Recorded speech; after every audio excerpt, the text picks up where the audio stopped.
Welcome to the Devin Nunes Podcast, breaking through the political noise, separating fact from fiction.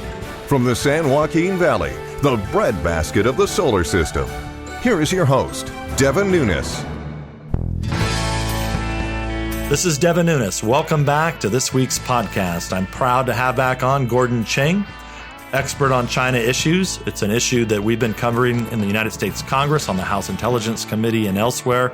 It's probably one of the only things that gets bipartisan support, and that is that China continues to be a problem. But what I want to do here is to do a little bit of a deep dive, because China they've been doing things here in the United States that look rather innocuous. They look like they're just teaching people. They're sending people over. They're recruiting people to come to China. And there's not a better expert in the United States than Gordon Chang. Gordon, what are these supposed little schools doing all over, hundreds and hundreds of these schools doing all over the United States? Yeah, there were about 110 Confucius Institutes on American college campuses. I think we're now down to about 100 or so at last count. But these are technically China's Ministry of Education, but they're really operated by the Communist Party's United Front Work Department. The United Front Department actually is the Communist Party's liaison with everybody else, and it's really meant to be propaganda. So you have these Confucius Institutes, and they are supposedly there to teach language, but they do much more than that, Congressman. What they are doing is they're intimidating a number of universities into accepting positions of the Communist Party that I believe are just inimical to us. So, for instance, you can't talk about the Tiananmen Square massacre of 1989, Tibet, and what's happening in the northwestern part of China, which we call Xinjiang. So if a college gets money from a Confucius Institute and they set up a Confucius Institute in the community, I did not know that. That's one of the requirements? Well, the agreements between Confucius Institutes, CIs, and universities are generally not publicly available, and Beijing has made it a condition to having an agreement. So there's a lot of that we don't know about these agreements, and that is, of course, a concern. But also at the same time, there's something called the Chinese Students and Scholars Association, which has chapters across the United States. And these actually are more dangerous than the CIs. Because what these are than the Confucius Institutes. Than the Confucius Institutes. Mm-hmm. Because these are basically oftentimes operated by either the Chinese consulates that are nearby or by Ministry of State Security agents. These are meant to, first of all, oversee Chinese students, to intimidate them into silence, or to intimidate them into political activism that serves Beijing's cause. So this is a violation of American sovereignty. And how many of these groups are there around the country, estimated? In terms of CISA chapters, I believe there are about 150. I'd have to check. But there's a lot of these. And they operate very much as a part of the Chinese government. And indeed, much more dangerous, I think, than even the Confucius Institutes. So the United States needs to start to examine both the formal relationships that Beijing maintains with, they're called CISA, Chinese Students and Scholars Association. We need to, first of all, look at some of the formal relationships, which I think violate our sovereignty, but also some of the surreptitious activities and surreptitious supervision of these. The reason you're saying that, Gordon, is because this is where they're setting up platforms. I think this is kind of which I don't want to put words in your mouth, but they're setting up these platforms all over the U.S. to essentially run intelligence gathering, spying, recruitment operations. And so let's move the conversation now into how are they stealing this technology? What methods are they using? And what are they targeting? Just one more point. This is a reciprocity issue because the United States could not establish an American institute, a Reagan Institute in China, right. And we couldn't have student scholar associations on Chinese campuses. So this is a reciprocity issue. You know, in terms of how they're taking information, they're taking it, for instance, the old-fashioned way. But they also are using students, some students, to download huge amounts of information from open public archives that universities maintain. Mm-hmm. And they're doing this not because of any good purpose. This is malign. This is China's what they sometimes call the 1,000 talents or 1,000 grains of sand approach, where they just send students, businessmen, visitors, tourists into the United States to gather up every single piece of information that they can. And what they do back in Beijing is to reassemble it, to get a pattern. So this is in addition, of course, to their cyber activities, which are extremely extensive with their surveillance through the internet and the rest of it.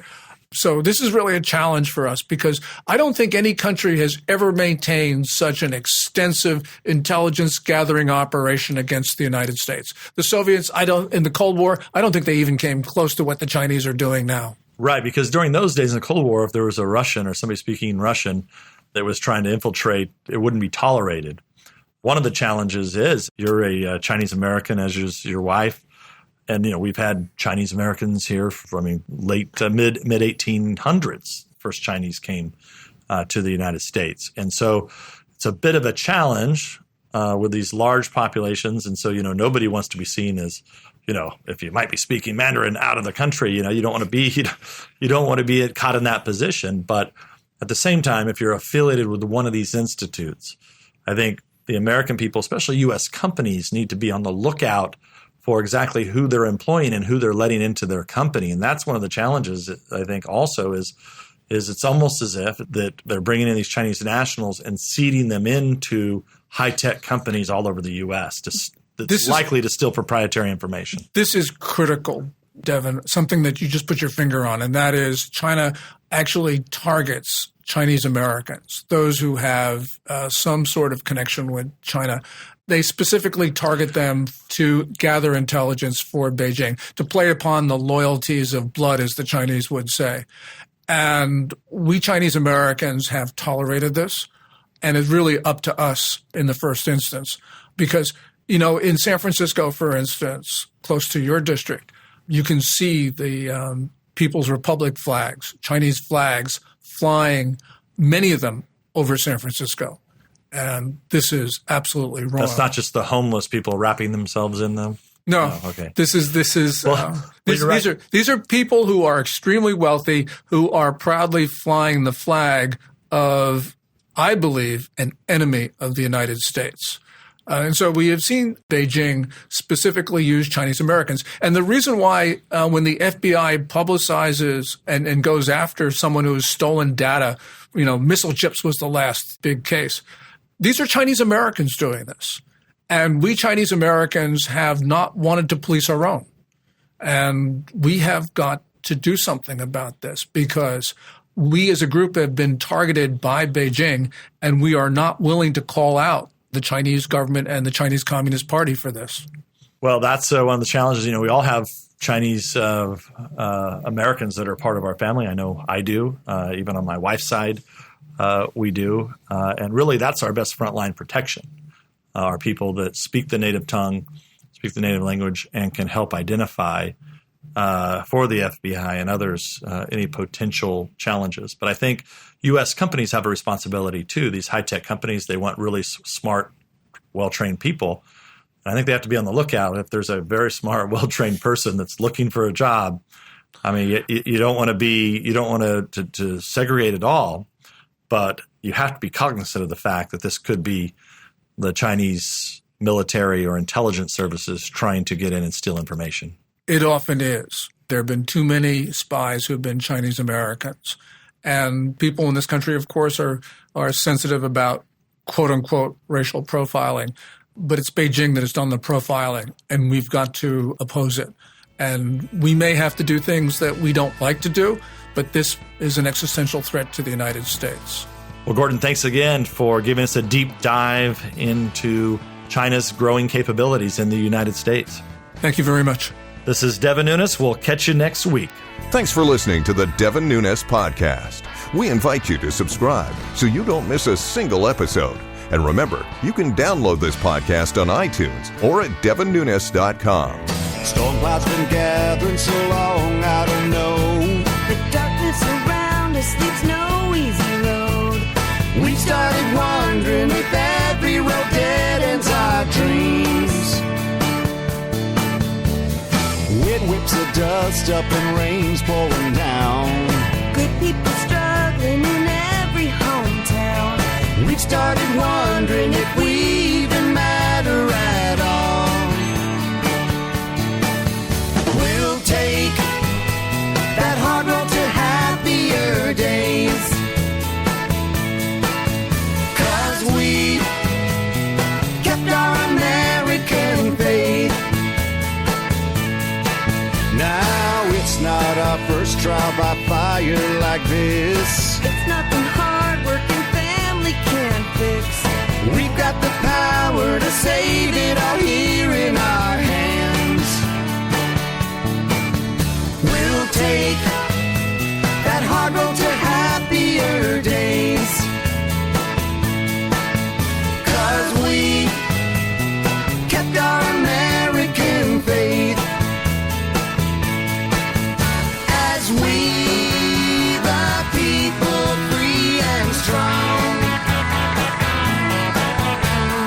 fight through the dark night toward the dawn. Freedom marches on.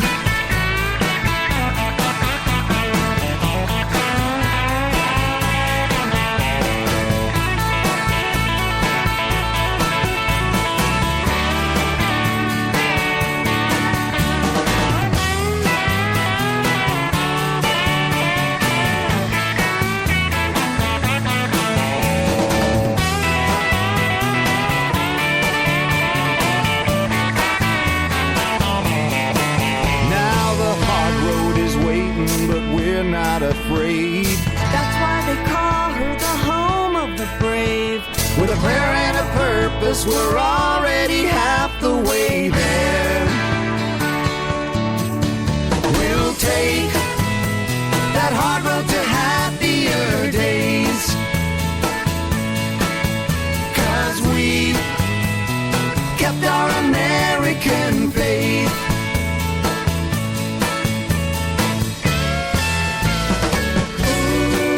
Ooh, we kept our American. We kept our American. Ooh, we kept our American. We kept our American faith. Freedom marches on.